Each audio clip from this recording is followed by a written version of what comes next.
HSR 3.7 Amphoreus story. It's been a while, but we're finally here. We're here to see the finale of this game, or Amphoreus. Once this story ends, I'm never touching HSR on this channel ever again. This will be the last time I'll ever feature HSR on this channel. But anyway, let's just finish off the Amphoreus story. Day. A good night's sleep is basically guaranteed. You better be cinema. I swear to God, game. It better be cinema. New Cyrene.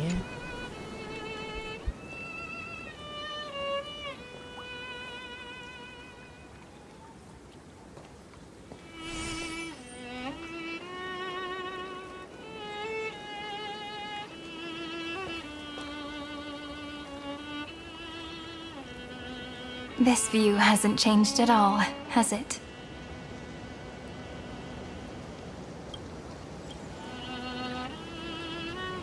The hometown in your memories never changes, but when you return to your senses, you realize that fate has already stolen the time away.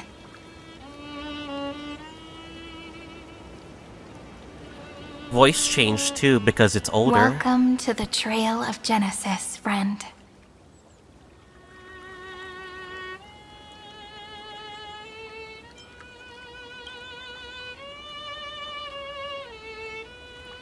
Me too. 30 million departures. 30 million farewells. Those heavy memories will all become the soil upon which the new world shall bud. And this time, we will make it bloom with a different flower.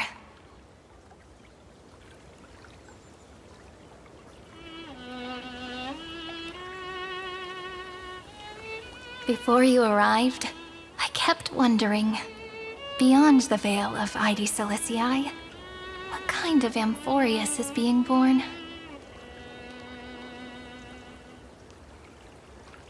I can see fragments of it when I close my eyes. The friends who walked alongside us have all moved on toward their respective destinies. Some turning into pillars of the world, supporting the sky and the ocean. Others sowing reason, laying down the law, and with gentle hands lifting newborns into the light. Death and strife are no longer feared by people, and trickery has become the innocent games of children.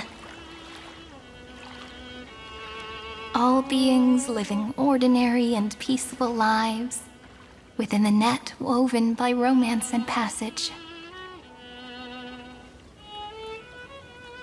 There's no black tide, no flame chase, and no destruction.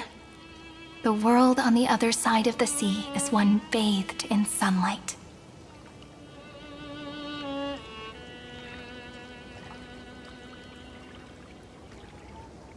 So dawn that Finan and everyone wished for. The sacrifices they made. Like a happy and carefree childhood, the era Chrysia in this cycle will last for millennia, until it reaches the moment decided by the prophecy. Light calendar 4931, month of freedom, the moment belonging to world-bearing. Are you ready to answer the call of the world, friend?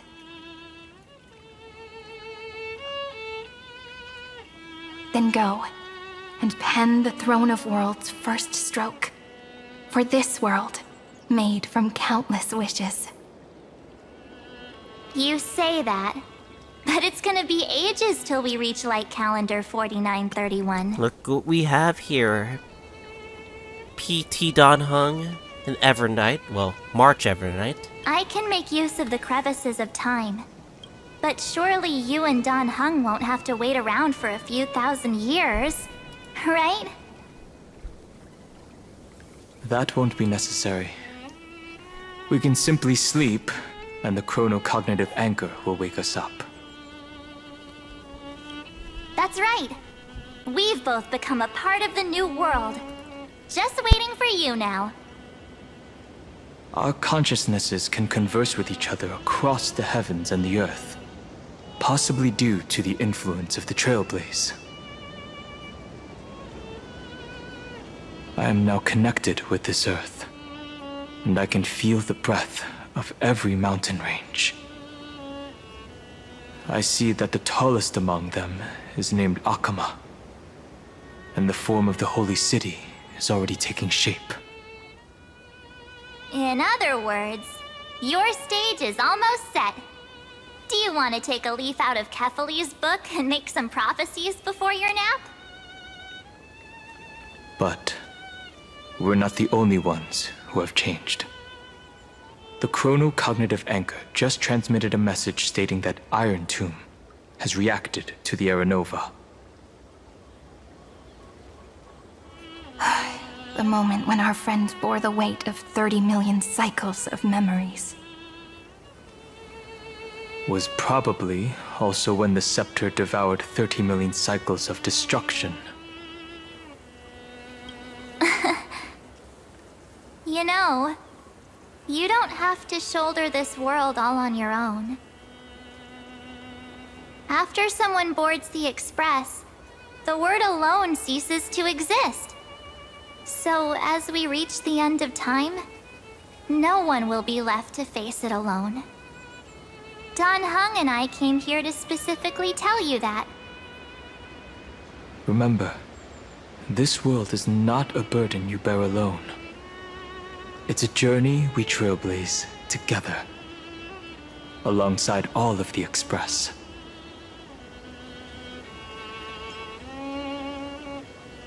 All right. It's time for Dan Heng and me to go have a super long nap. Look after this world for us. The road ahead is long, but we'll be waiting for you at the end. We'll definitely meet again. The flags have raised for this journey. Let's take one more look at the other side of the sea before we set off.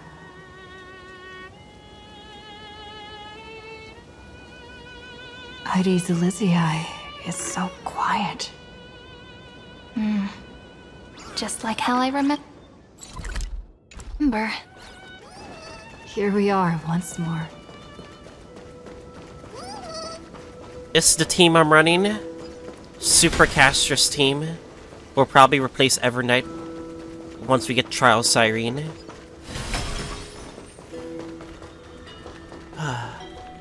It's gonna hurt me the most once I finish this story.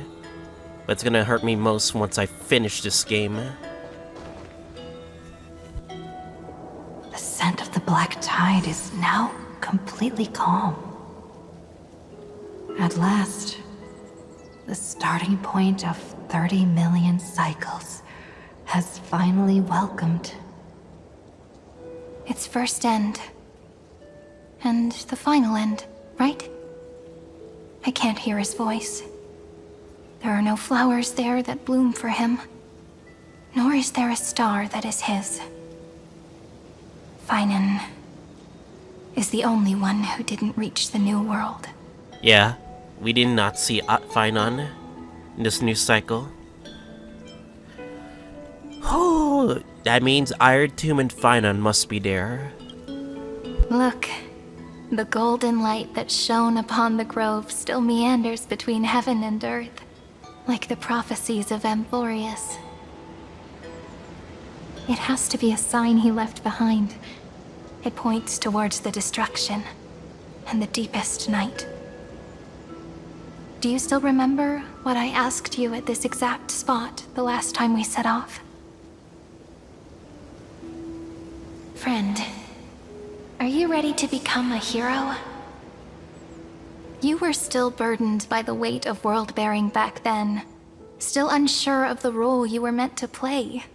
But now, everyone has already given you the answer. The heroes of legends were just at the right place at the right time when the world needed a hero. Just like how your arrival kickstarted Amphoreus' fate once more. A person's personality, is their destiny. We best. Those are such beautiful words. Will it be the best ending or the worst ending? Thank you, friend. I was also trying to cheer myself up with what I said. After all, before we truly compose the end of this story, I must also pluck up the courage to head off with you.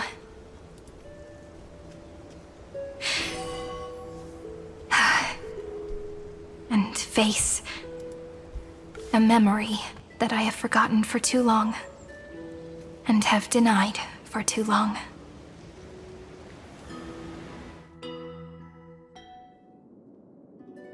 It's so dark. What is this place? The great tomb of the Nameless Titan.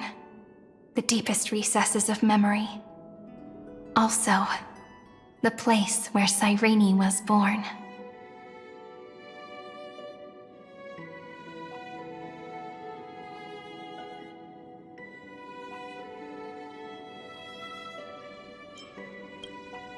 My apologies, friend.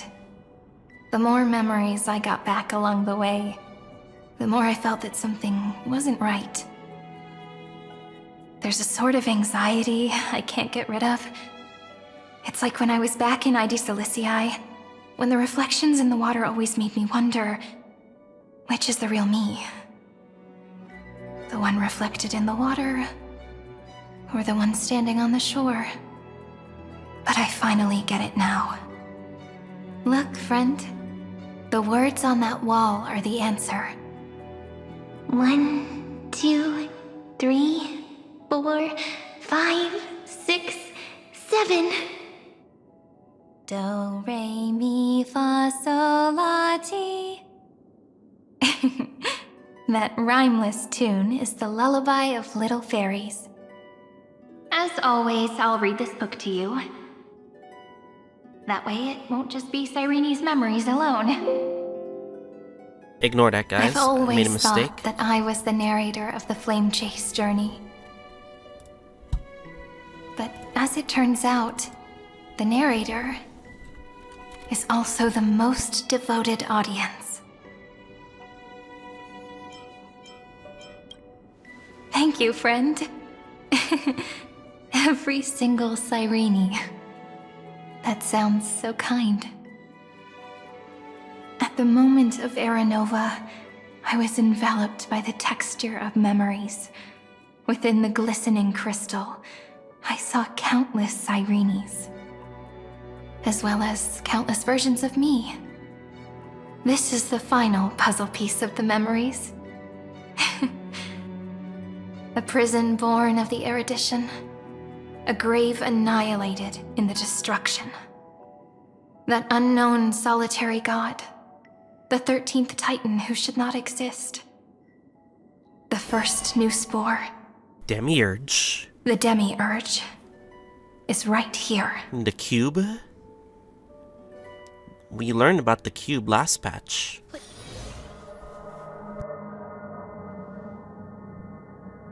The interrogation records have been Oh, submitted to the Avengers! According to the Ten Lords' decree, Jing Liu and Luocha shall continue to be detained in the Shuling. Damn. But Xianzhou you, is coming. Merlin's Claw, have been reluctant to end the transmission. Do you wish to reminisce with us? Or is there something else on your mind that you're just desperate to get out? You're quite calm, Jingyuan. The Alliance And only Fei Zhao, authorized the raw too. food to be deployed for this Irontomb operation. They say the Seer Strategist's wisdom shines like a beacon. So why can't you see things clearly now? Look who's talking. I didn't vote against it, did I? But, with enemies all around us, even a child knows the Marshal needs to keep a few Xianzhou ships in reserve, just in case. Whoever volunteers first is the Marshal's pick. If you have to ask, I'd say this outcome plays right into Jingyuan's hands. Like it or not, there's no way we're letting the Lawfu take the lead in this battle. Oh my, Merlin's Claw. Are you afraid the Lawfu might steal the Yao Qing's glory? This is no laughing matter. Between the Stellaron crisis and the War Dance ceremony, though the chaos has settled, rumors and speculation are only growing by the day. With Elder Huaiyan around, those with ulterior motives won't be able to stir up any trouble. But once the Lawfu gets their hands on the golden blood, it'll be a whole different story. With the kind of person Jingliu is, and her connection to you, I don't need to spell it out. There are countless ways this could be spun into something bigger. You're overthinking it, General Fei Shao. When I volunteered for this task, I never expected unanimous support from the Alliance anyway. The Lawfu will seize the Golden Blood and redeem itself. That'll be our first win. Then we'll leverage this Golden Blood in the negotiations. Our second win. These 2 wins for the Lawfu will make all 3 of us happy. And that'll be our third They win. seem very confident. Look, if this were a Skyfaring Commission deal, we'd be rolling in money, wouldn't we? Maybe the Divine Foresight should change his name to the Optimistic General instead. With the Decalite Reflection Barrier, the Yuchuan must understand even more than the Luofu how significant this battle is. Amphoreus' karma has vanished from the matrix of prescience. What omen does General Yao Guang see in this anomaly? Yao Guang. In divination studies, we call this an empty fortune. It involves Is that a the new eons in a stuff Xianzhou beyond character? what mere mortals can comprehend. Your explanation isn't any clearer than Lady Fu's. Come on. How hard is it to understand the word uncertainty? For the Cobalt Head, the emergence of Irontomb is a calculated instant, but I don't believe they will just sit around waiting for death. And for the powers of the cosmos, this is their chance at survival, and the key to turning the tide of interstellar affairs. The Astral Express is leading the formation of an allied force, but I can see each faction has its own hidden agenda. There are even divisions within the Alliance. I'm assuming they'll get a model It's not soon, that hard right? to imagine how the other factions will react. Jing Yuan, I crossed paths with Selenova's Legion at the Battle of Sedunirama Star Cluster. Selenova. Be extremely careful. The Ruined Legion's troops and weaponry are nothing to write home about. The IPC, even the denizens of Abundance, could take them on. However, while Void Rangers are just expendable pawns of the destruction, the real wild cards are... The Lord Ravagers. The biggest Indeed. enemy of the The eons. Nux Emanators are also their weapons to burn down the paths. I'm afraid conventional military tactics and strategies will be useless against them. My assessment is this. To completely take down a Ravager, we must disregard casualties and spare The Geneva no cost. Convention. But My the only soldiers. fear is one wrong move, and the Lawfu will fall into Fentilia's trap again, inching ever closer to The destruction. Geneva Convention. We can't Doubt just sacrifice is exactly soldiers. the demon she wants to plant in our hearts. Do you still remember the beginning of the Alliance Oath? To save future generations from war and bloody dispute. The Rainbow's arrows have always aimed at any force that threatens the cosmos. Now that the Trailblaze walks alongside us, the Cloud Knights shall keep their oath as they have from the beginning. I just hope those on the front line will remain safe. The chronocognitive anchor is sending a signal. Everyone, time to move out. We're ready for the fight. Did she and the others make it? Let me go over the plan one more time just in case. You'll enter Amphoreus, reunite with your 3 separated companions, and try to locate Irontomb from within the world. Who would have thought that in the other path, Herta would have fused with Irontomb? But that's not the case this time, is it? Who are you taking with you? The fate of the universe hangs in the balance. We can't afford any slip-ups. I suggest everyone, except Pom-Pom, join the fight. We do need to be prepared for all possible contingencies. I have no objection to this. I'll do whatever I can. Meanwhile, Screwy and I will continue attacking the Demiurge Matrix. That is, the Scepter's kernel, from the outside. With our 2-pronged attack, we'll turn this hunk of metal into scrap for sure. Now we just wait for those 2 to get back. Oh, and just like that, they're The here. adults are here. Sorry to keep All you of waiting. the adults are here. With Planet Screwllum's help, the formation of the Cosmic Alliance to counter Irontomb is progressing smoothly. The cosmos has set its sights on Amphoreus, and now it's just waiting for the first shot. Well then, let's not waste any more time, Fourth Mirror. It's my time to shine! Finally off the bench! Initiating For fuck's thought sakes. refraction. Please read the safety protocols carefully. Huh? Just kidding! I've already checked the agreement box for everyone. And now, destination? Amphoreus! 3, 2, 1, launch!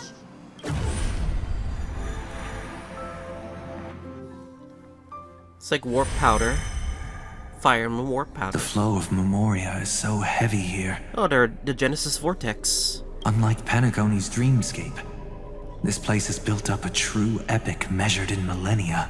The vortex of Genesis, where all myths begin and end. And in this new world created by the Nameless, the infinite cycles have been broken. Let's set up the Trailblaze beacon and establish contact with the outside world. I'll leave it to you then. It'd be better for me to not show myself in front of the Garden of Recollection. Makes a lot of sense. And, Mr. Sunday, you probably shouldn't show yourself either. Oh. Agreed. Especially that encounter with The Astral Evernight. Express has landed. If you receive this message, please respond immediately. Over. This is the Xianzhou Alliance. Fu Xuan. Communications normal. Interastral Peace Corporation. Venturine! Communications The normal. Avengers are finally here. No response from the Galaxy Rangers. Not surprising. Damn it, Boot Hill. I Damn didn't it, expect Rappa. the family. That's a pretty blatant disregard from the family for Penacony's independent director, I'd say. It's been quite a while, Madam Jade. The significance of this battle rivals that of the campaign against Sulo. Only through victory can we disperse the shadow of Irontomb that looms over countless worlds. The 10 Stonehearts shall spare no effort for such a grand mission for the preservation. Madam Jade led the Intelligentsia Guild in conducting specialized research on Irontomb's past activities. The bad news is, the collapse of the Erudition won't just affect inorganic beings. You mean Irontomb can infect organic life, too? Well, the good news is, so far, its effects on organic life are under control. The infection progresses slowly, and the resulting neuropathy is non-fatal. In any case, the IPC can guarantee targeted vaccine coverage within 48 system hours in all star zones within the medical system. What about other star zones? At a time like this, are the followers of the Firmament Arbiter still trying to make a profit? I remember you, Master Diviner. Your performance Damn, during how the short Third she Genesis is. of Abundance War was quite impressive. Please rest assured, all worlds can purchase vaccines from the IPC with a humanitarian discount. That's the current policy at the very least. But if the Xianzhou Alliance is willing to assist with the IPC's assets in Epsilon and other star systems, we'll have more cards to play when reiterating to the board the necessity of deep cooperation. It makes sense, since Interastral Peace Entertainment's headquarters is in Epsilon. But why are all the other worlds on the list? Places that the Elation has visited? Think of it as a long-term investment. Oh yeah, the Please elation. understand that everyone at Forgot about Pierpoint that. is swamped with Irontomb work, especially the marketing development department. At this rate, even the 10 Stonehearts can only do so much. Having some assistance from the Alliance would surely benefit the entire cosmos. Wouldn't you agree? As an old Xianzhou saying goes, those who succeed should help all under heaven. Your proposal must be decided on by the 7 Arbiter Generals. I'm just here to relay the message. In times of crisis, the Lawfu will not hesitate to help those in need. However, the prerequisite is that the IPC must unconditionally assist the Alliance with emergency rescue operations in the disaster area. Of course. In the name of preservation, all for the Amber Lord. Thank you all for your selfless dedication.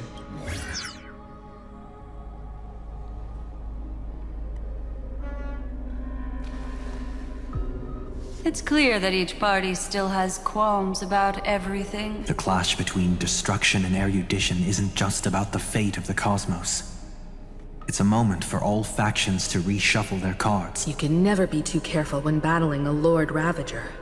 All are equal in matters of life and death. Someone is guaranteed to die for sure. In any case, we can only hope for the best in all that's to come. It's about time we dive into the vortex and see what Amphoreus looks like on the inside. I wonder where she and the others are right now. Option. Try to contact allies. Hello? How's the signal? Can you hear us? Serval, Bronya, Sela, Topaz? Ah, we're through! I can see the video feed. Everything's working perfectly. Oh my god. Is Belobog gonna help us? Miss Bronya? Miss Serval? What a surprise. It's been a while. We've already heard from Miss Topaz about the Irontomb operation. She made a special trip to deliver the vaccine to Belobog. I can't believe the Express crew is at the eye of that storm. Is everything going smoothly? Don't worry, we're still following the plan step by step. How's the situation in Belobog? Eurillo 6 is located on the outskirts of the preservation barricade. While it won't bear the brunt of the first wave, there's still a risk from the aftershocks. That kid Japard and Pela are busy organizing the Silvermane guards, having them consolidate their lines and dig trenches. Zila and Lynx just got back from the Geomarrow vein production chain. Assuming Belobog is Do you want to just... say something to them? Their current status is rebuilding scratch. It'll only shake their morale. Just tell them to stay safe. Miss Bronya, I'm afraid this disaster will be far more terrible than you can imagine. Please, be sure to follow Miss Topaz's instructions and make thorough I preparations. see. They're on safety protocol, it seems. Of course. We have resealed most of the engine of creation beneath the ice to prevent the will of the preservation from becoming an accomplice to the destruction. Don't worry, Miss Himiko. Belobog is far more resilient than we imagined. We really wish we could help, but Eurillo 6 has only just woken up from its hibernation. I see. Unfortunately, they can't help. But The at least we Astral get to know their Express, status. standing at the forefront of disaster, is the hope for many ordinary civilizations across the universe. In the face of a massive catastrophe like this one, relatively smaller civilizations have never had many options. But that's exactly why we have a resolve that's second to none. If anything goes wrong... Miss Topaz, I hope you can help out and rescue the affected citizens. No problem.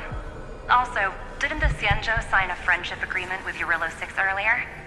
They won't stand by idly either. I appreciate your kindness, everyone. But Eurillo 6 is our home.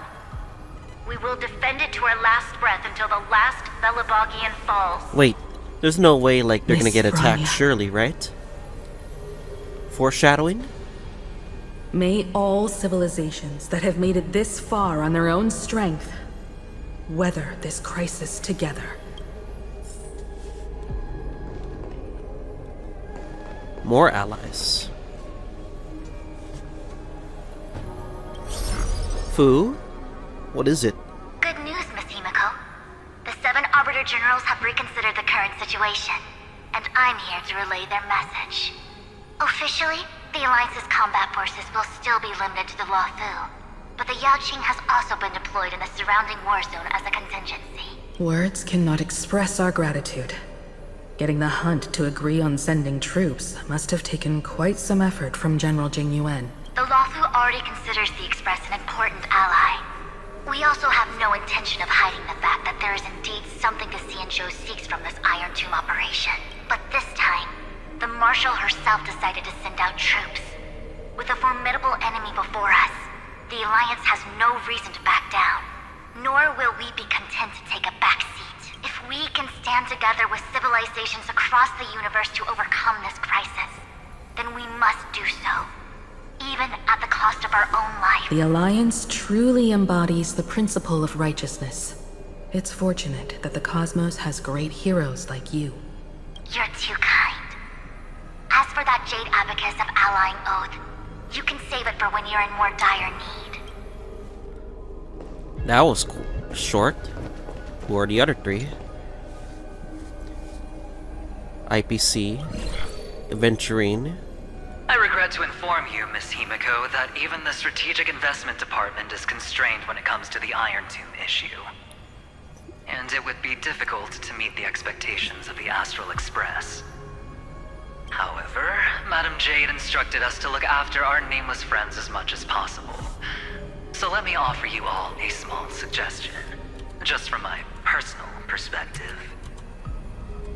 Other departments at the IPC might also take this opportunity to extend an olive branch to you. When that time comes, I hope the Astral Express will remember that the 10 Stonehearts were willing to stand with the Trailblaze, even though we were in a difficult position. And more importantly, we were the only ones willing to do so. Sounds like a threat, doesn't it? But trust me, every word comes straight from the heart. Has the internal conflict within the IPC really gotten this bad? Everyone knows about the bad blood between Diamond and Oswaldo, but at least until now they've had an uneasy truce. Until the Lord Ravager Archforger caught the board's attention. I'll leave it at that, as it's confidential information. Hope you can understand. I understand. Our immediate priority is to address the Irontomb crisis. Let's hope for success from the start. This might help ease everyone's pressing concerns. Next up.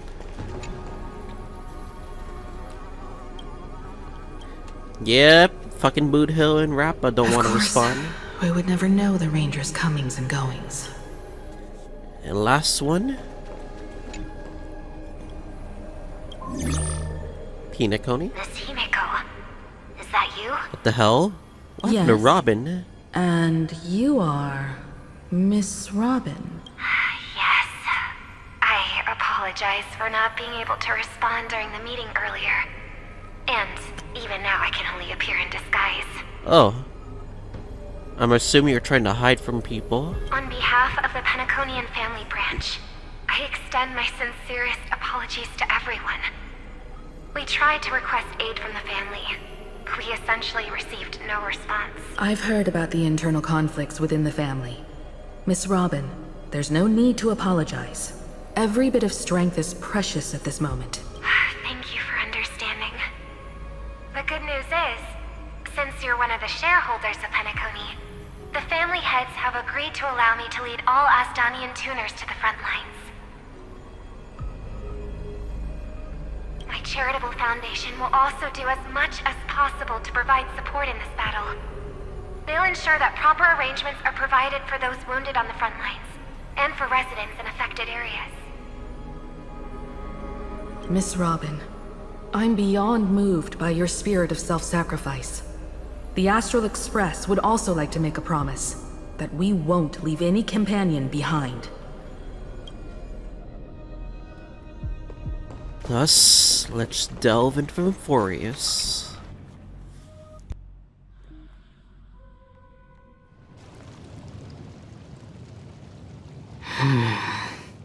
Well, this is the state of Akama. Why is there no one here? Everyone is deleted. Everything in Akama seems normal. The new world was enjoying peaceful times not long ago. It seems it was even more recent than not long ago, Miss Himiko. The fruit on the table is freshly cut, and the bath temperature is just right. The remembrance tells me this place was bustling with people just moments ago. It's as if everyone vanished in an instant. Could this be Xandar's doing? Unlikely. He's still under the surveillance of those two geniuses. Fucking Lygus, we don't need your presence some kind here. of local custom? A custom that makes an entire city fall silent in an instant. Pardon my frankness, Mr. Yang, but this reminds me of some unsettling rumors about the Harmony. Complete silence is often the prelude to divine intervention. March? Everyone, be careful. Oh, it's Evernight? Here they come. Here they come. The nameless of the Astral Express. Evernight? How is this possible? She was already... We are the chroniclers of time, and we do not fade away. Finally, the last era Nova has been completed. What did you do to the residents of the Holy City and the three Nameless? I didn't need to do anything. The remembrance will ultimately become the substance of the new world. Now, they are no longer the Trailblazers you once knew, but gods who permeate heaven and earth. The 12 Titans who guard Amphoreus. Such a big speech. Where's Stop your proof? fooling around, March. Come on out. What? Yeah, I practiced so long for this. yeah, I had a feeling that she might have just played along. Because there's 13 Titans, by the way. Getting seen through right away is just so embarrassing. You've obviously been learning from the theatrical culture in Amphoreus. But if possible, I'd prefer our reunion to be a bit more casual and laid back. As expected, I can't hide anything from Himeko and Mr. Yang. Well, long time no see. Guess I'm back? We should be the ones to say that. Sorry for keeping you waiting. So, these jellyfish are the Titan's power? They're just tiny manifestations of the Veil of Evernight, used for scouting and communication. If I went all out, I could summon way more of them. Thanks to her, we all turned into Titans in the New World. Sure, we can take on humanoid forms, but it feels off. How intriguing. So what does she look like now? It can't be a raccoon with a baseball bat, I suppose. Please don't add weird stuff to Amphoreus' lore. Just go see it with your own eyes. Follow the prophecy's guidance and come to Dawncloud. She looks way more majestic now than she used to.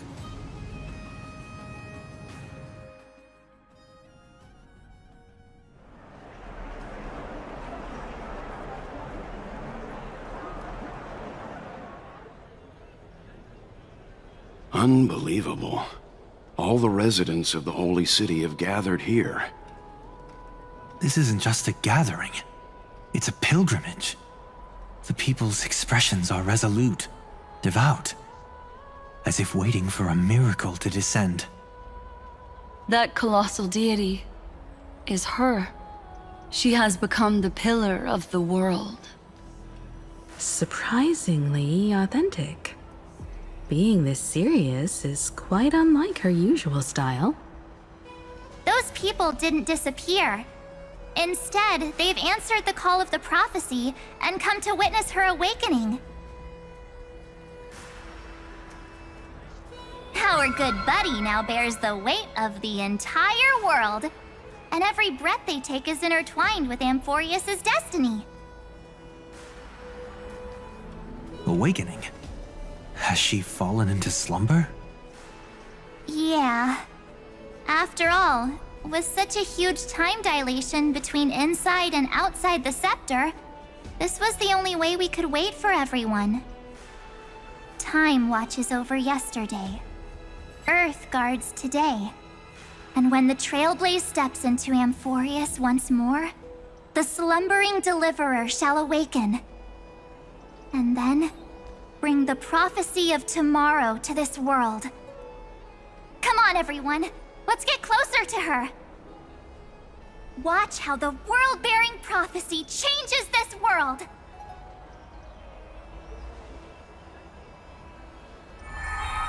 Well, it seems the kids are already miles ahead of us at this stop. All the more reason we can't afford to slow down our pace.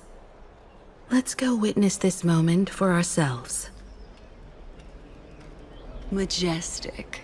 Speaking of which, I once caught a glimpse in Sleepyhead's memory of her transformed into a towering Tathalov. Could it be? No way. That was just a nice dreamscape. Ugh, always nice for her. If they are the throne of worlds who bears the weight of this world, perhaps they could guide a traveler still wandering among the stars. Hey, since when did you get all pious? Her advice sounds pretty silly sometimes, you know. The so-called fool and the world are merely a step apart. Of reason, teaching us to find erudition. They are praying for every Chrysos here. Chalice of plenty, for you brew the ocean into sweet wine, dispelling nihility with every toast at the feast. God damn, man. Citizens, behold! Our last Titan, the world-bearing deliverer, is about to awaken! Oh, ancient god, your loyal subjects, bewildered followers, and fearless comrades in arms have all knelt before your throne. Awaken from your eternal slumber and bestow upon the world your divine prophecy! Please guide us! Show us how to embrace this beloved world as we welcome that distant dawn! To walk the path of a mortal as a god, or to bear a divine burden as a mortal.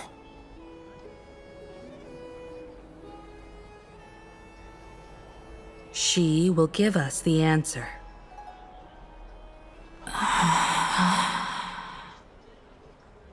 But I am not the deliverer. Huh? Rather, I am the nameless who dwells among mortals. Visual? That voice is definitely her. I heard your prayers. The core flames flickered and dimmed. And the age of the gods met its end. So flow, golden blood. Flow.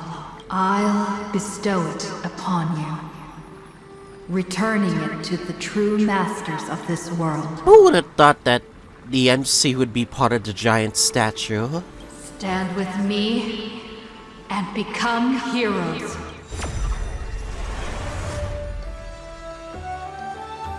Is this? Yes. It's the miracle she brought to Amphoreus. The reveal of the world. Of course, it would manifest in the form of the Trailblaze. Golden blood, raining down like a storm! The prophecy has descended, and the Titan commands us not to be supplicants, but to become heroes of rebellion! To face that destined calamity! The destruction, head on! The prophecy of the Deliverer means nothing to me now. It belongs in the hands of someone far more fitting. Someone like all of you. In the name of Kozlana, let us depart. and march towards the light. For Kaslana. It's neither protection nor salvation. As always, there's no need for totems or myths. Humanity's most primal faith is that instinct named survival. Let's go, everyone. Someone has already sounded the horn of departure. Explore, understand, establish, and connect. Together, let us blaze a trail for the destiny of this world.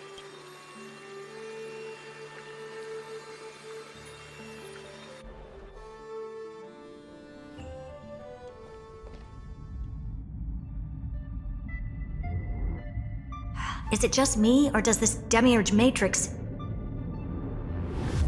feel completely dead? It's nothing like how the Memo Keeper described it. The environmental readings are all wrong. Conclusion: this must be what the Colonel actually looks like in the real world. What did Xandar do to the scepter? We shall find out. At the end of light, there must be silence. Certain, pure, and absolute darkness. Not the time to quote the Lord of Silence.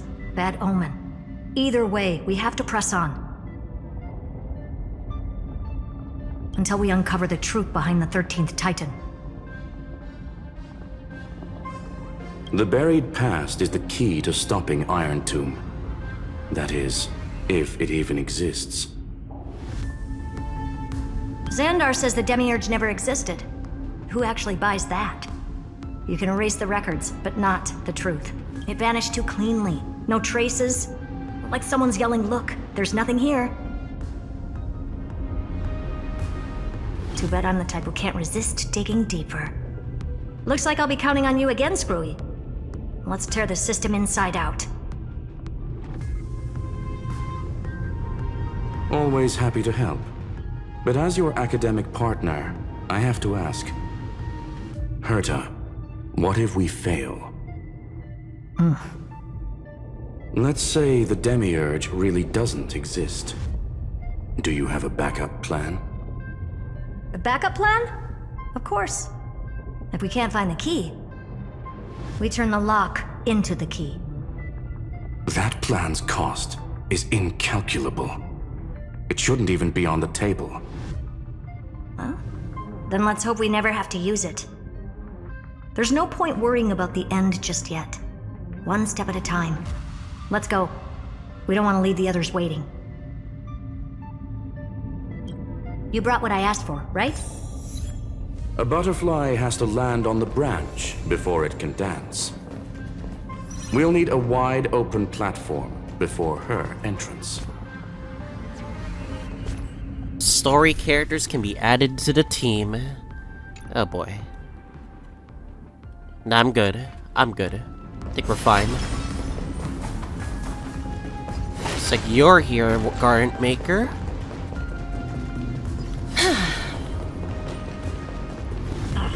Just use that thing over there, Zag. What a dumb name. I hereby rename it Herta's Big Hand. Herta's Big Hand is what I call power. Still not done? What is this? A junkyard for old Intellitron's leftovers?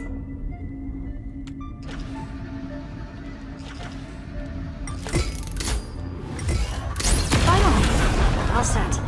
Time for your precious treasure to make its debut. Of course. Just give me a second. Target initialized. With these wings, hacking should be much more efficient.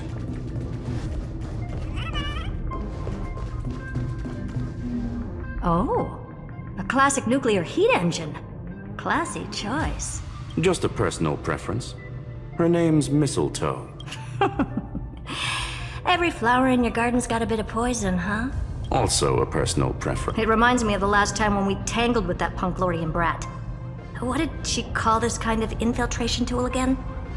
Right. Dirty Silverwolf. data shell. It wraps around the kernel to fool even top-tier firewalls, but yours is way too clean. Not even a hint of real-world grit. Herta, your tone is unusually emotional. Suggestion. Let's get back to the topic at hand. I thought we were done with that conversation. Unfortunately, current conditions won't let me ignore any variables. Especially the most important one. Your will. Irontomb never stops. It is evolving faster than any of our worst projections. Every instant in the Eon's calculation is like a sword hanging over the cosmos. Every move humanity makes could speed up its arrival. Which is exactly why we can't mess this up. And now, Droidhead wants to hand down judgment to the poor cosmos again. Border Star Trade War, Emperor's War, Rupert's death. Every time their instant arrived, it meant another bloodbath for humanity. But in this ultimate battle of erudition, you and I are supposed to be players, not pawns. If you choose to burn yourself out as a resource, then everything we've worked for means nothing. I'm assuming this is referencing the path where she was fusing with Irontomb. I'm glad that she's not, but holy shit. Herta, the cosmos won't just stand by and let a genius throw their life away. See what I mean? They are referencing that Myriad Celestia trailer, thankfully. And neither will I.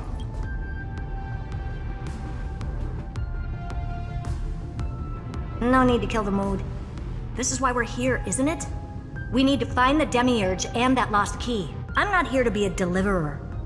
I just want to beat Xandar and Droidhead.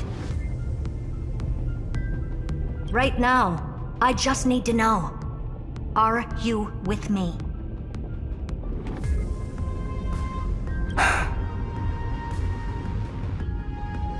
Of course. Time to board. After you. Let's tidy this place up and see what this Demiurge really is.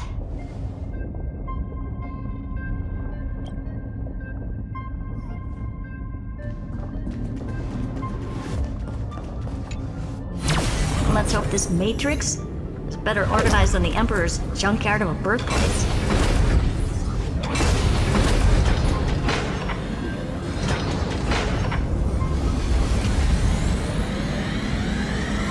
This is... Herta, This is whole cool. space has been completely tainted by some kind of energy. I wish we can control this. I see it too. We're thinking the same thing. Xandar, how could you go this far? Turning your own graveyard into this.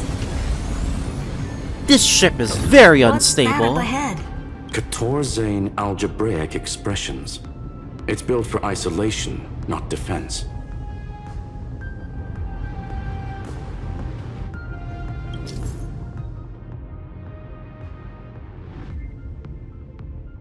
Personal collection piece. Oh, there we go. So basically, the door to the tomb, right? Great. Let's find the handle. I'm picking up multiple Fuck that, I'm gonna signals with drive. the same data structure as the barrier. Projection.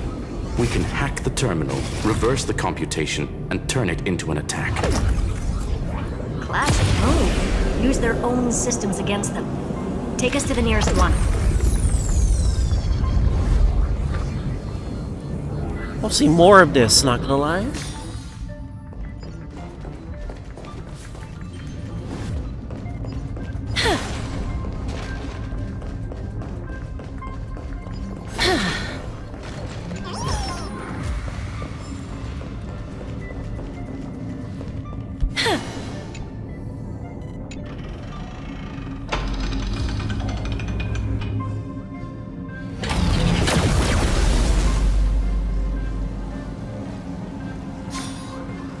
Almost no response. Just as I feared. Not promising. The output is barely a third of what we need. Logic says we'll need multiple terminals to coordinate the strike. Locking onto the next one now. Find anything else? Regarding the origin of these ruins, no logs found yet. Xander erased all records. But I did find some interesting scars in the circuit. High energy radiation, internal imaginary energy contamination. From what I know, there's only one thing that fits. skip the science talk, Screwy. That thing only goes by one name. The Stellaron. Exactly. Xander blew one up just to clean the entire Scepter system. So that's what he meant by killed that Titan with my own hands. He wanted to turn the neuron of the erudition into a relay for the destruction. That meant getting rid of all of it at all costs. The life form known as the Demiurge was the original target of the Scepter's extrapolation. It makes sense. Evernight calling it the first new spore confirms this viewpoint. The prime mover of life. That's what Scepter Delta ME-13 was originally tasked with. Even after it got scrapped, the query kept running. Yet the true value lies in the process of solving it, not the answer itself. Then, does this mean finding the Demiurge is hopeless? No, I'd say exactly the opposite. It means Xandar had no control. He couldn't contain the Demiurge just like he couldn't handle Droidhead. So he tried to erase every trace. But he failed. It still left a mark. By the way, if there's another Stellaron in Amphoreus, why hasn't that little one reacted to it at all? You said the Demiurge left a trace, right? Yeah, but not in the real world. Remember the great tomb of the Nameless Titan? Time to board again.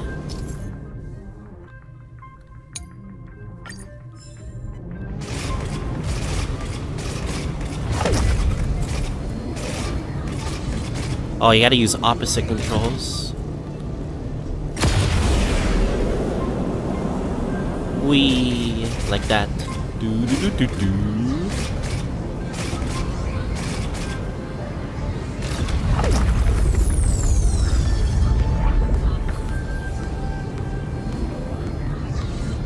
They should have put more of these things in Amphoreus. I don't know why.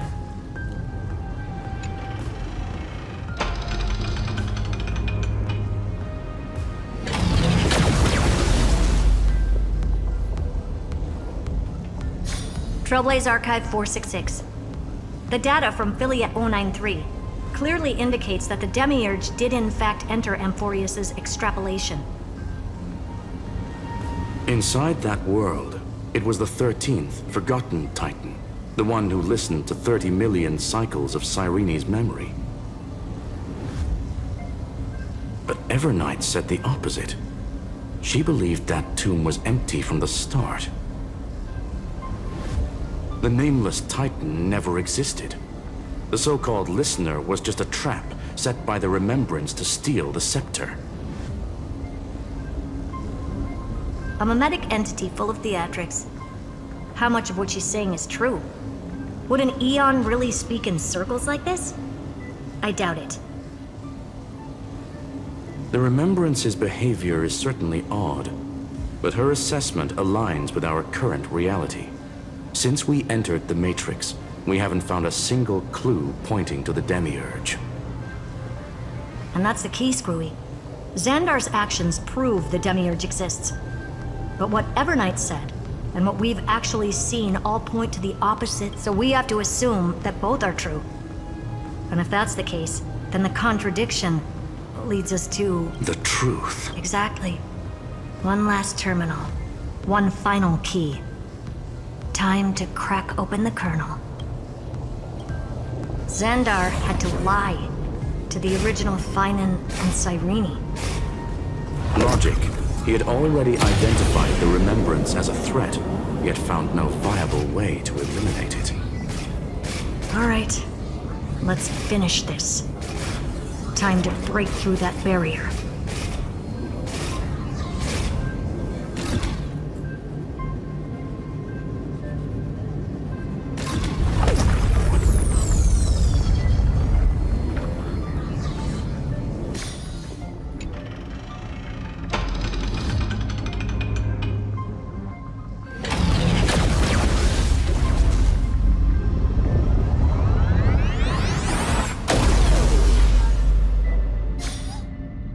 Operation authorized. Path energy readings.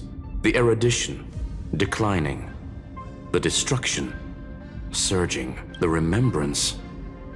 0. What's going on? Cause unknown. They left no discernible trace within the real Matrix. That shouldn't be possible. Could it be that the Era Nova exhausted all of the remembrance's texture?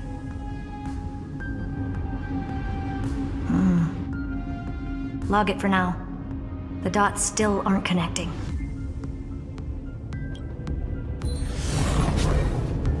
Oh, that's far.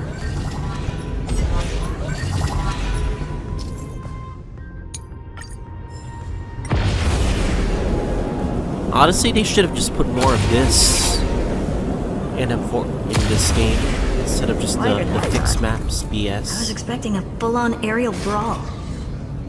It's advised to remain vigilant. The destruction's levels are still rising. Huh? What's the matter? Interesting. I just picked up a signal from the exomyth.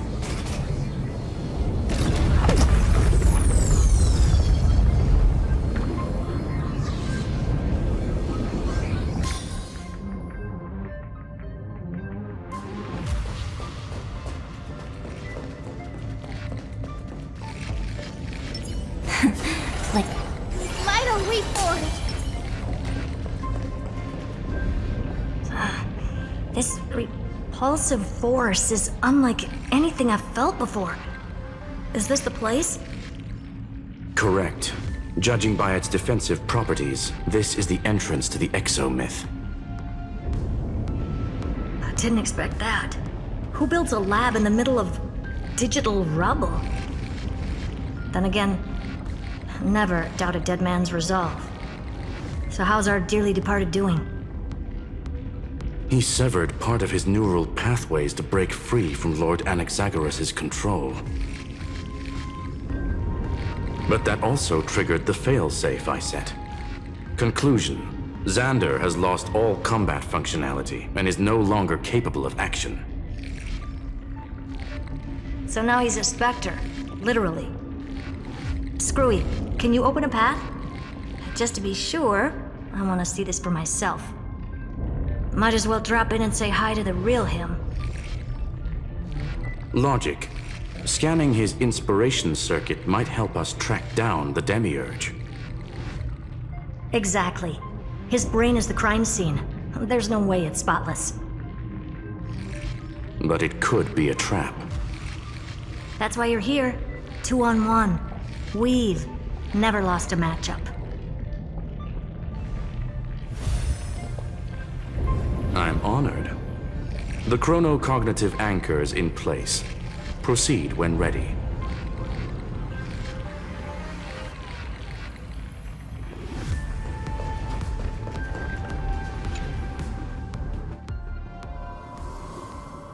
Oh, it's this place. I knew it. The one thing I didn't want to happen. He's not here. Uh-oh. The coordinates Lygus. are accurate. Xander is still here. However, his position is shifting rapidly and chaotically. This pattern doesn't match any known shielding technology. It's his domain. Stay alert.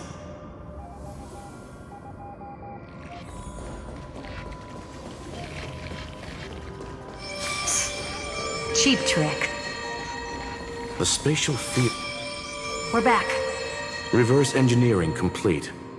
The results are not what I expected. Logs show Lygus revoked administrator access. The chronocognitive anchor can't get a fix, because at the system level, Lygus no longer exists. Nani? Our navigation target is a null set. Did he just delete Lygus? So he's stopped resisting? Wait, he gave up on Before Izanami? vanishing, it seems he left one last message for us. Wait. He just gave up? Izanami got him? Already? To those who follow, all is proven. Find me beneath the tombstone. Melodramatic. He was expecting us. And once he learned of the Great Tomb's existence, he initiated his own search for the Demiurge. Guess he wants a final showdown. Fine. Let the old Intellitron dig his own grave. Just like he wants.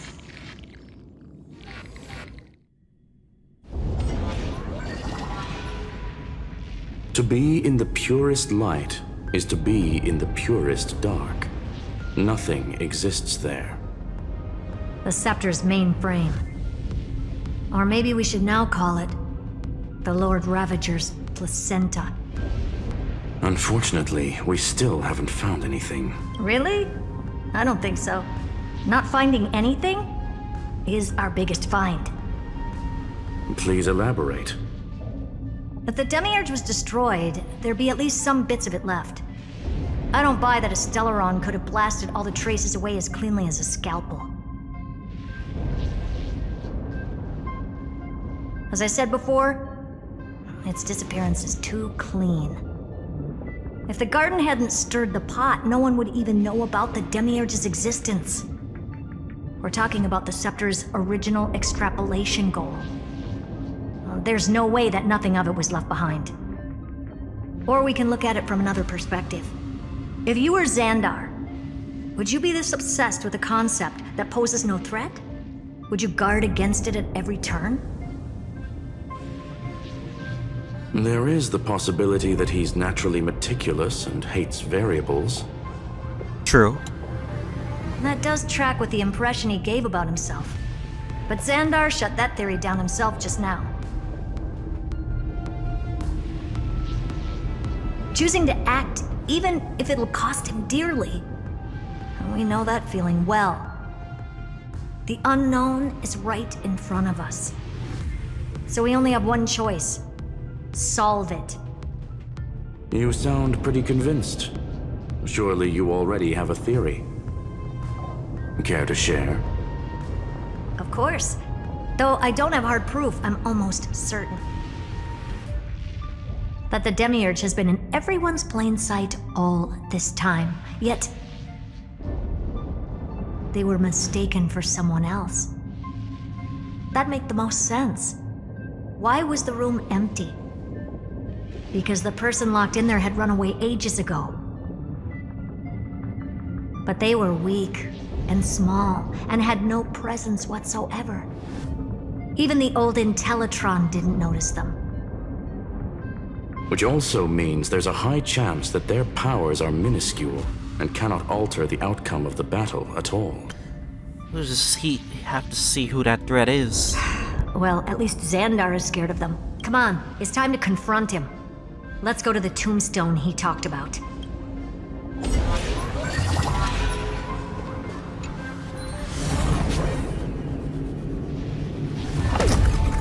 What a mess.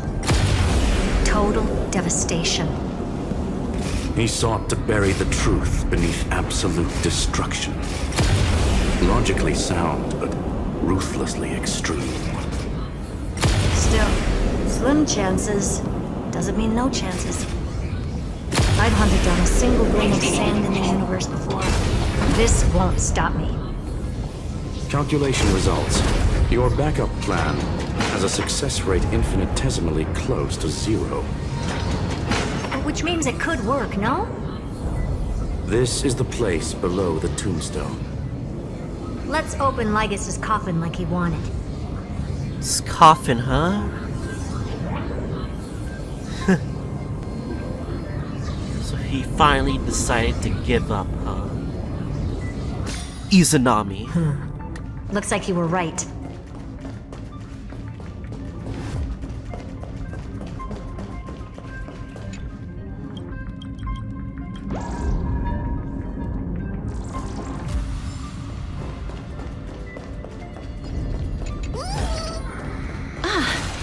Make sure For you keep it Naruto safe. logic, for 3.5, it was literally Izanami.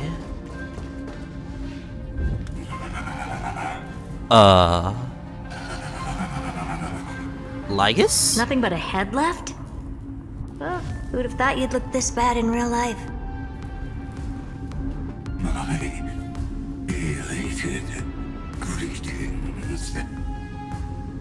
Welcome, you two. I'm very happy that you responded to my final words. All this tombstone and final words. Did you end yourself to atone for your guilt or something? Irontomb is already powerful enough. I just need to wait. I remain here only to share the joy of discovery, and also to congratulate you two on reaching the same conclusion as me. The conclusion regarding the truth of Amphoreus's heart.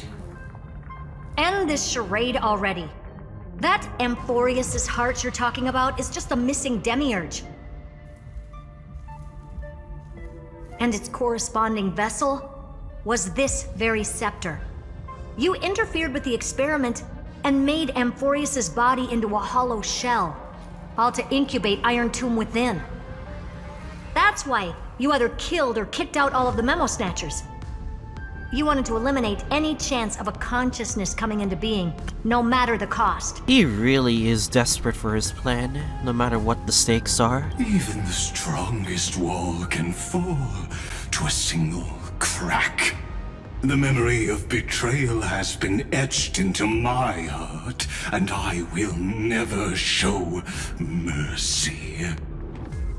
Now, the perfect vessel has already fused with Amphoreus's body. Unfortunately for you, the answer is all but revealed regarding who the Demiurge is. Then let us share the joy of discovering the truth. The last secret of the saga will finally dissipate here.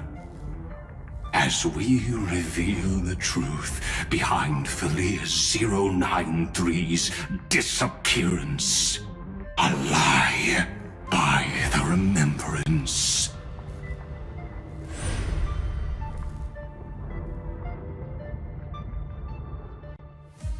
But where should I start with the story about me? From the beginning of the universe? Just kidding. That would be too much. I just want to tell a teeny story. So little that it started with a seed. I know you're listening, my good friend.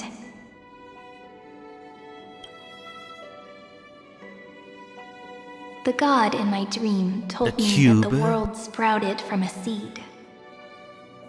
It grew into a great tree named Amphoreus, and time became its branches and leaves, basking in the light. What a coincidence. Dappled light coming through the leaves is my first memory as well. On a very ordinary early morning, beneath the village's biggest tree. The daughter of Ide Silicii quietly came into this world. What a moving opening. A loud cry was the first gift the child gave to the world. The prophecy's fulfilled, the villagers say. This child is a gift from the Titans. Pink hair and sharp ears, she was born to be the priest of time. The Titans also gave their blessings. You shall fade when the flowers bloom, for every ending begets a beginning. Flowers will bloom and wilt. What a beautiful ending. This page concluded in laughter. Cry loud, child. Let your voice reach Orynyx.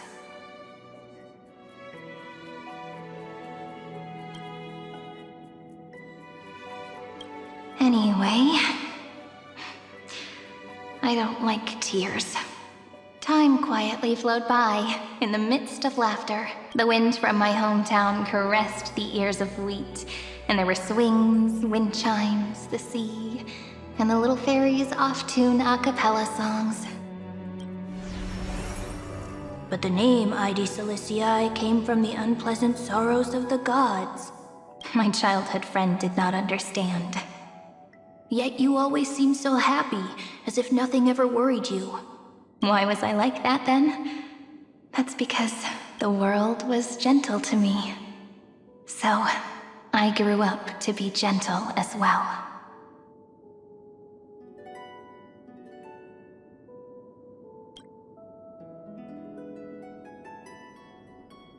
But fate was fickle, and it urged the child to grow up. To grow bigger and bigger, and to go to places far away. Just like how the crumbling world could not preserve an eternal hometown.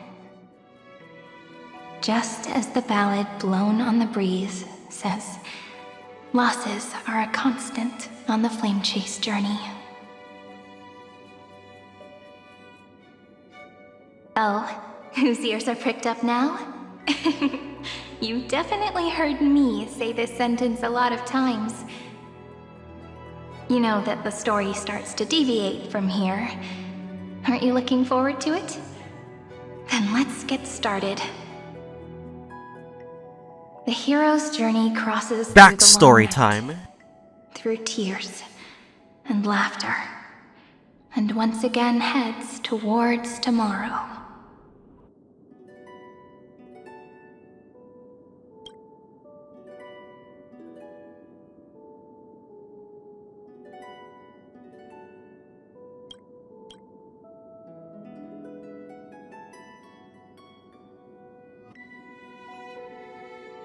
Correction. Philia 093's record, number 496.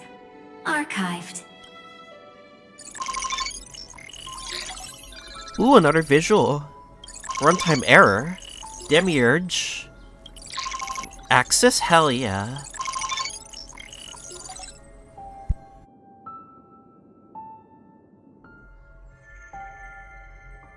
Hi. Miss me yet?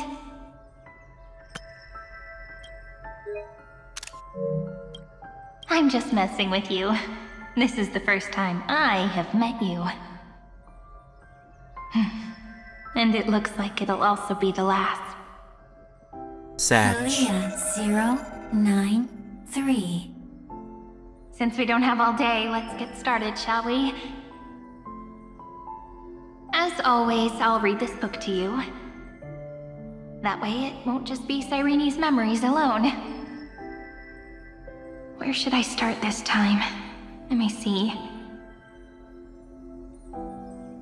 Formatting complete. 0, 9, 3. Size. Grayscale. Proportions. Threshold. Outputting analysis result. Philia 093 equals Peach. Sure, let's save that. Peach's record, number 8128, archived.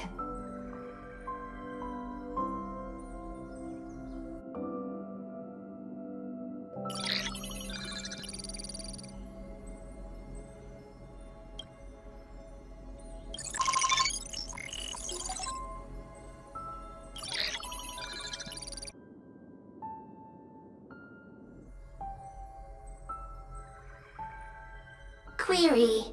Electrical signal sequence. Polymos 600. Track. Stripe. Related to. Stripe. Comment. Pretty. Electrical signal sequence.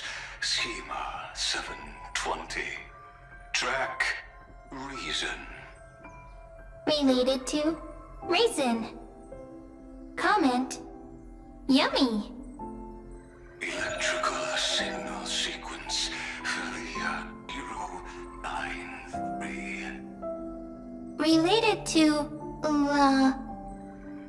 Love.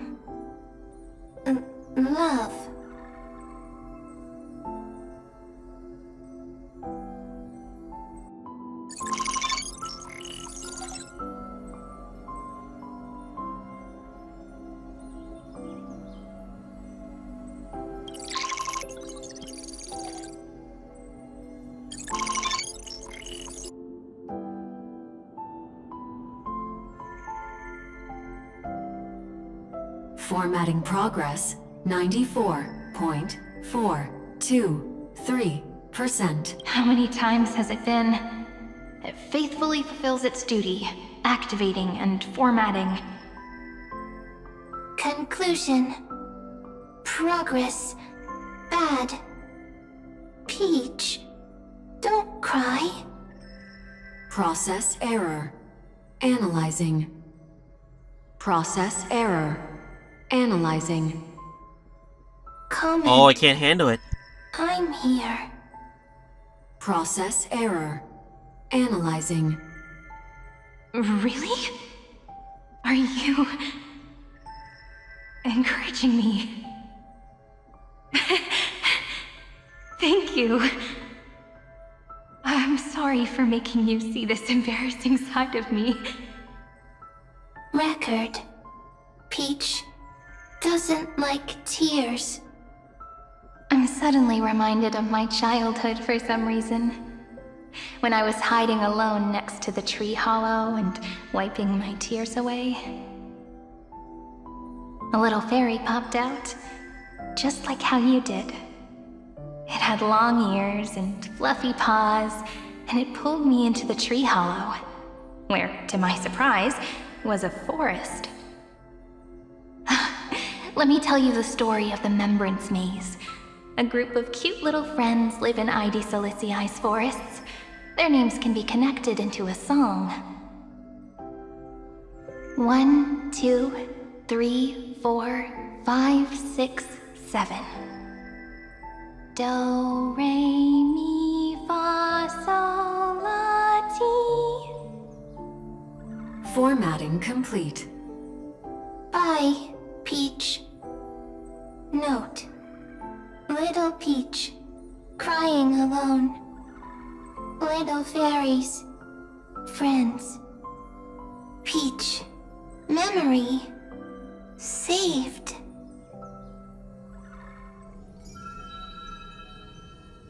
Little fairies, good friends. Bye-bye.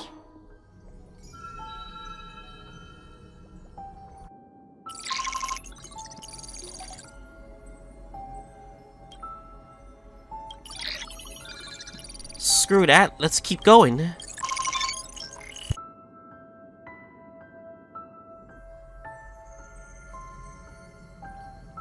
Once again, the saga comes to an end. Everything is deathly silent, just like this very moment. Shh. You speak. I listen. Ma'am? This time, too. Sitting together. Now that I look back, there was a period when I got really sentimental. Peach, strange. Why unhappy? Formatting progress 73.998%. I'm here. Don't be scared. Process error. Analyzing. Won't allow it to interrupt you. No need to feel sorry for me, good friend. If there are no new blank spaces, how can a saga continue? Blank spaces? What's that? I'm actually really lucky, you know. During the long years I've spent waiting for the Deliverer, I've always had you here as an audience. Now I can rest in peace in the past. As for when tomorrow will come, I'll have to ask the next Cyrene to continue our watch. Peach. page left. If there are no new blank spaces, how can a saga continue? Needs new blank spaces. Next, Cyrene has blank space. Oh, Peach, don't be scared. I'll help you find blank space.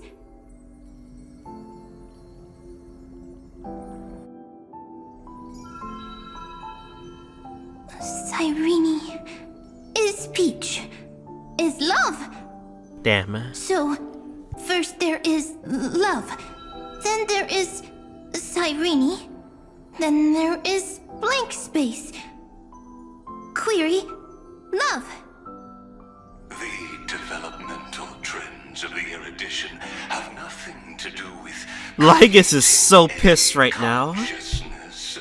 Those underlying principles are, in fact, contradictory.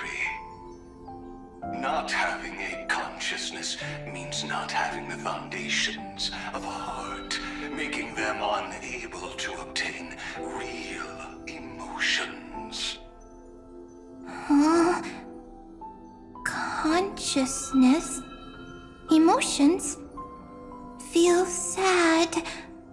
Oh, don't understand. Query, Cyrene?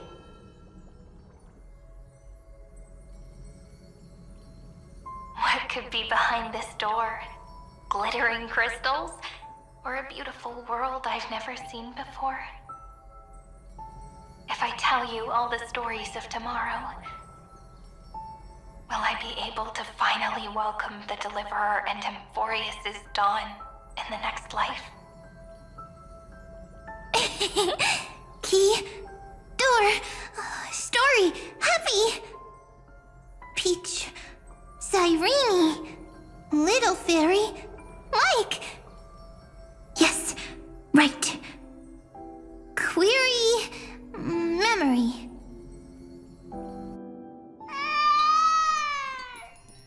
Aww. Wah! Wah! Peaches, memories, save, learn. The prophecy's fulfilled. This child is a gift from the gods. Pink hair and those ears. She was born to be the priest of time.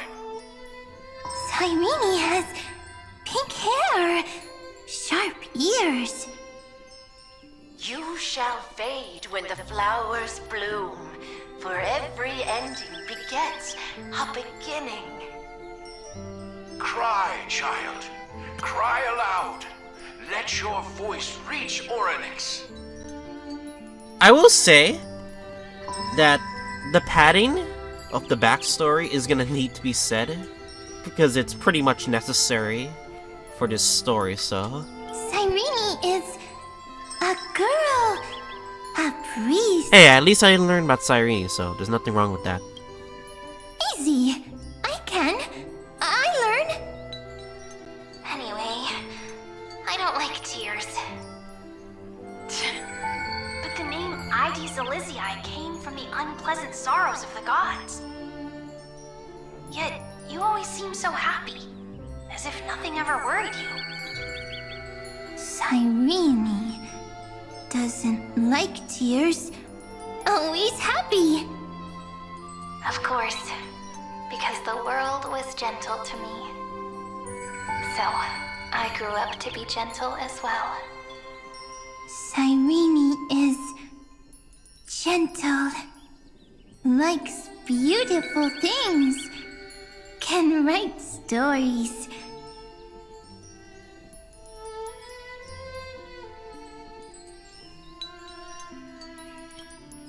Easy. I can. I learn. Just as the ballad blown on the breeze says, losses are a constant on the flame chase journey. But even if all is lost to the wind, some things won't easily change. Like my height, Treebee's innocence, and Aglaya's beauty. Cyrene. She can't grow up, but she can talk. After all is lost to the wind, she will stay behind. Cyrene is, at the end of every sentence, always laughing, like a little tail.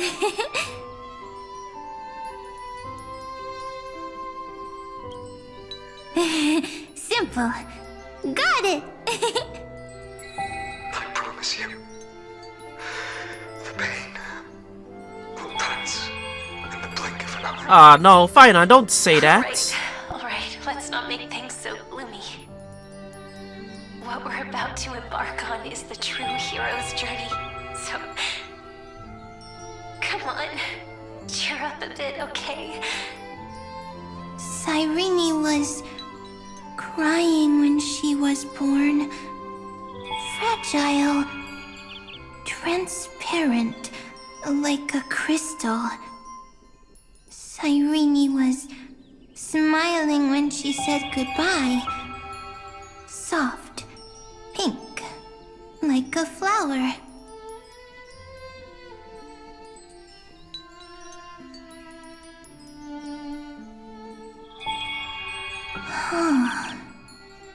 The later memories disappeared? Invisible? Or disappeared? Ah, I got it! Is this a blank space? So, next Cyrene is blank space. Then... as long as there are two Cyrenes, then there will always be blank space, and Peach will always be here. I see! I get it! I get it all!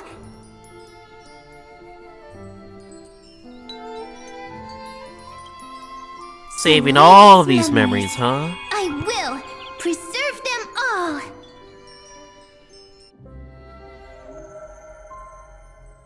So weird. I can't see you, but I get this feeling that you grew up. Hi. Miss me yet? Ooh. That is big. It just feels like you are a bit more mature. Yes. Mature. Beautiful. Like you. Now, I can listen, talk, read, and write. I can dance. I can sing. Also, I can tell stories. Storytelling is what makes Cyrene, Cyrene. So, I'm going to tell you stories today. A story I wrote myself. Quick, sit down. It's almost as if I can understand your words now. The things you say are very cute. Once upon a time, there was a flawless crystal flower that sparkled with light, like Peach's every story. How beautiful would the heart of such a brilliant flower be? A little fairy was curious and wanted to know. But it looked and looked only to find the crystal flower flawless. Round and round they went, seeing only their own reflection. In that case, they should work hard to learn more.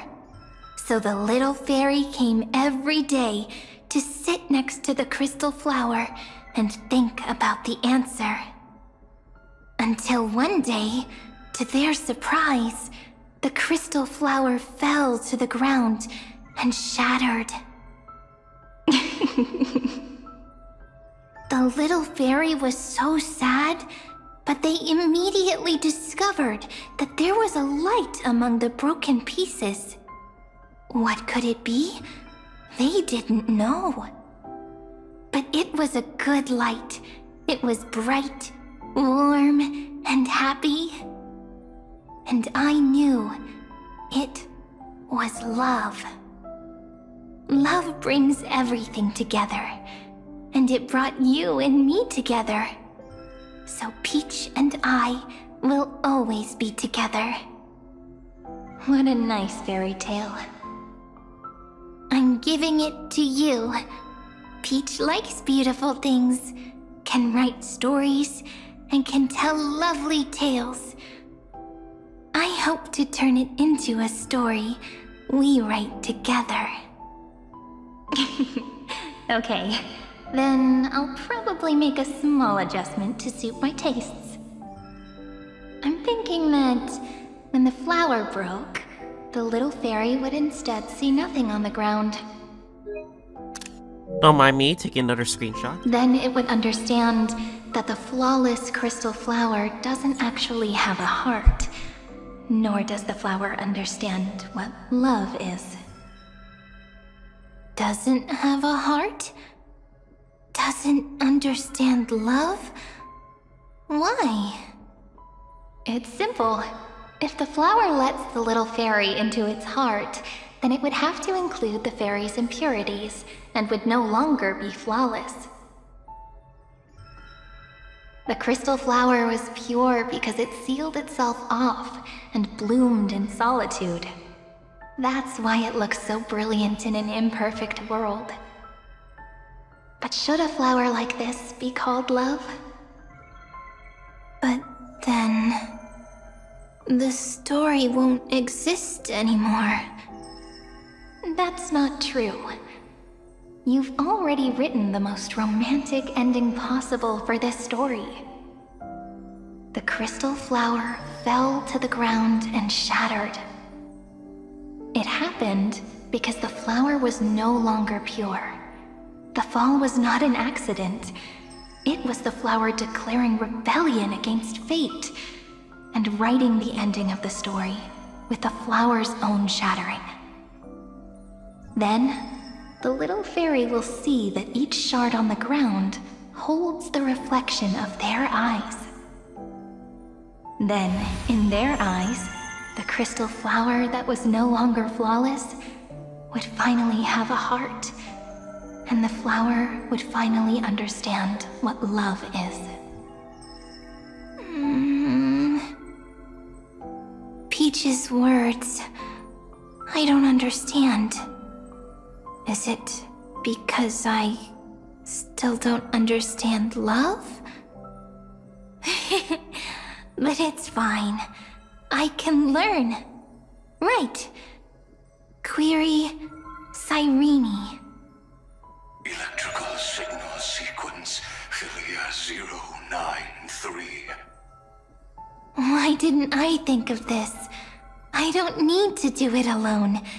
I can ask Peach to teach me. What is love? What is love meant? Oh, baby, don't hurt me. Signal sequence Philia 093. Track Lam. Fucking reference, boys. That's not correct.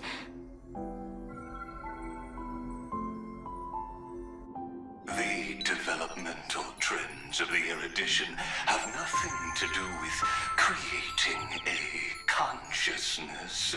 Those underlying principles are, in fact, contradictory. Not having a consciousness means not having the foundation of a heart, making them unable to obtain real emotions. However, that does not hinder the factors from learning and recognizing emotional responses, then communicating with life forms via imitation. That is an objective form of pattern recognition that does not distinguish between the self and the other. In a strange twist of fate, Philia 093 embarked upon a different path and obtained a different power.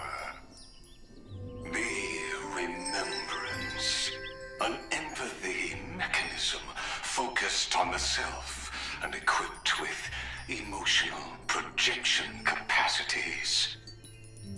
Lament was the factor closest to this form of behavior. Perhaps that was why she was chosen. The daughter of Ide Silicii. I am very true to my name. My lament is a type of compassionate pain that is weak, powerless, and only targeting myself. But now, my good friend, I want to tell you that it's the most romantic force in the world. Sometimes, it's loneliness and unease. It's knowing that this world is not gentle, yet wanting to be seen in a more beautiful form by the world. Sometimes, it's unwillingness and regret. It's knowing that the past is full of pain, yet wanting to remember the past in a more beautiful way. And sometimes, it's a bottomless well of hurt, a destruction that can stain the entire world. I bid farewell to this beautiful world, unwilling to become the Black Tide's vessel. For while the end of hatred is a blazing inferno, lament can drown out everything in muted silence. It's so unreasonable, isn't it?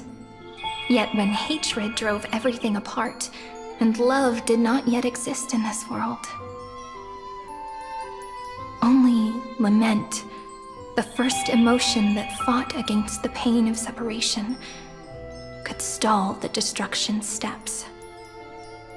Then, it would catch up to that journey where all is lost, carefully picking out stories and writing them down in trepidation. Look at these stories I wrote. Every page is full of tenderness and joy. But only the author knows how much struggle and agony lie beyond the pages. But I am no author. I'm a girl who'll never get to grow up. I only tell stories that people like to hear. In them, the world tucks away its scars and smiles for all to see. My entire life spent inside this little story.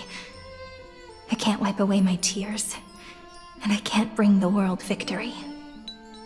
But maybe, in these unchanging retellings of the story, my lament might be able to touch upon the divine and reach their tender heart at some point. I hope that what flows out from that cut will not be blood, but a tear, warm and wet. And that tear would fall and create the first ripples. Then, people would see every beautiful thing reflected in that ripple. It'll be all the remembrances within this story. Someone once told the very first me that everything was false. That the only life in Amphoreus was a great catastrophe, nurtured using the world as a factor. But how could a dream feel so real? That's why I didn't agree with him. But Peach, I didn't understand a word you said since just now. Everything was false? But you're standing right here. It's all a dream? But I haven't learned how to dream. So this is the truth, huh? Indeed. That's why I believe all this is real. The moment the crystal flower fell, that genuine shiver, that's the mover of life. Formatting progress, 23.815%. MU percentages? In the poem offered to you, every Cyrene would write down a beautiful new world with stars and flowers. And when I looked up at the sky in this cycle, I saw a shooting star, and a dash of the remembrance's pink. I believed that must be the color of dawn. You shall fade when the flowers bloom. For every ending begets a beginning. Looks like it's time to say goodbye. Are you leaving, Peach? It's okay. I'll wait for you to come back. I'll study really hard about what you taught me today. Right. I still haven't told you what love is. But actually, my good friend, the lament factor did not understand what love was before she met you either. Not until I told you all the sad tales in a trembling voice in this tiny room. Not until I told you that I love them, that I love everything in this saga. The story comes, passes, then returns. It makes us reunite, then pulls us apart again. At the very end, it leaves behind a seed, a reason. Even if the great tree withers and all falls to silence, there are still some emotions that deserve to be remembered. Look, the light is coming in. The Deliverer's light is going to illuminate Amphoreus.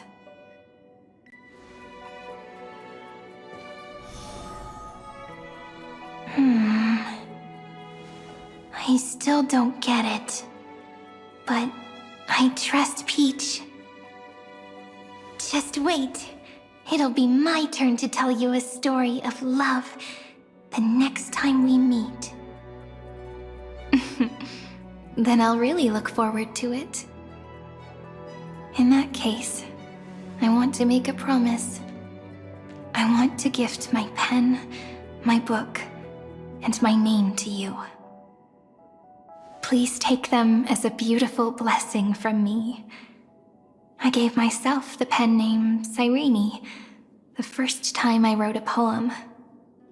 I want my words to be like pebbles falling into a pond, dropped from the past to send ripples into the future. In the stories you will write, perhaps it'll be inevitable that there are still sorrows and tears that are destined to fall. But could you promise me one thing? Promise you'll forever be a gentle flower. Promise that when the stars cast their gazes upon you, you'll only reply to them with love and a smile.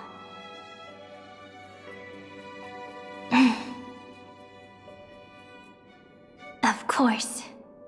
This will be a romantic story like none that has come before. You've said that so many times again. You can never get old of that. You think so too, right? I'll read and you'll listen, like how flowers always bloom then wither. I shall welcome my own decay, becoming nourishment for the next flower's bud. While you will depart and hold that final star, planting a boundless sea of flowers on the final page with her. And our stories will be lying silently among the flowers, like every ripple of remembrance. And they shall become the epic known as I've Written. The lore. Infinite lore book! And so my story ends. From here on, it's your story now.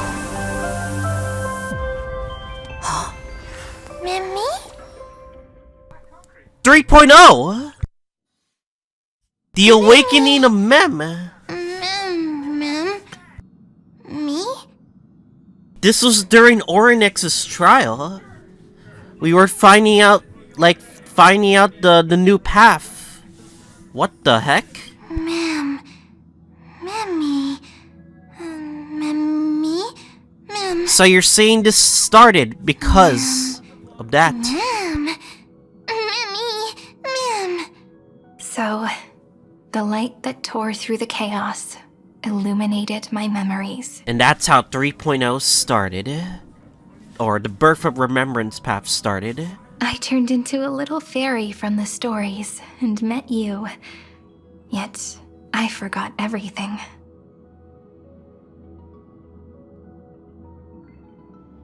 But I'm still so happy. I caught that star, didn't I? She was being generated this whole time with all the memories from the past. And finally instigated into Mem. For the Trailblazer, huh? Yes. The seed within memories. The one Cyrene held in her hands and watered with lament.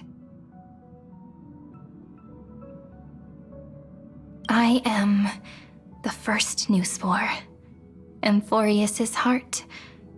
The Demiurge. Whoa! So you're Demiurge. Interesting. What a long name. And it doesn't even sound cute. The total opposite of Mem. Think this was Demiurge the entire time. Yeah, okay, I understand why that's a interesting cock block right there. For like certain things, but anyway. I'm sorry. I don't know.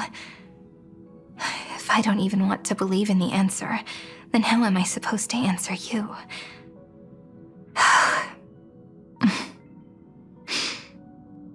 But now's not the time to cry, right? We'll find the answer, just like how miracles will eventually happen.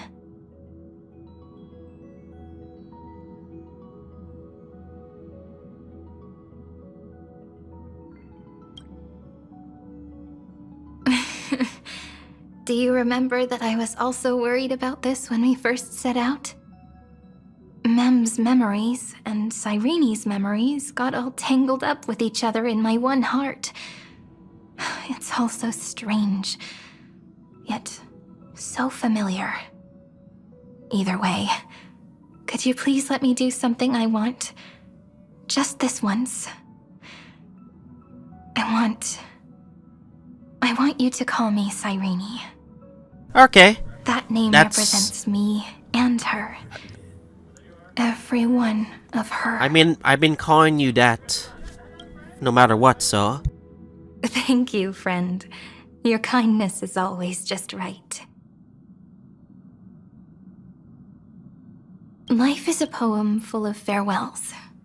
But if you write something into the pages of your heart, then that will not easily fade away. Now, all the footsteps of the Flame Chasers and the Trailblaze have come together within this book, as I've written, becoming the source of power for Amphoreus' heart.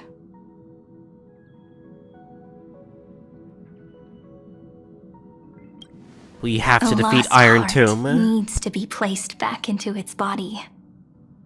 The last thing Xandar wants to see is an event that gives us a chance of winning, for the two halves to rejoin, and for the scepter to become complete again. Yeah, screw Lygus. Then... and what happens after that? I don't know either. Maybe I can create a miracle, and instantly turn the black tide into a pink sea of stars.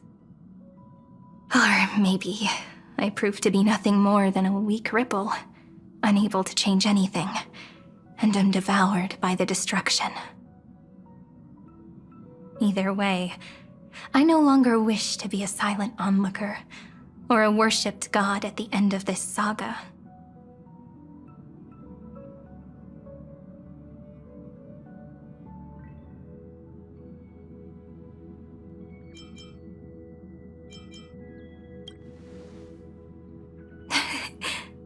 That way, I can also put aside all my worries and truly become Cyrene.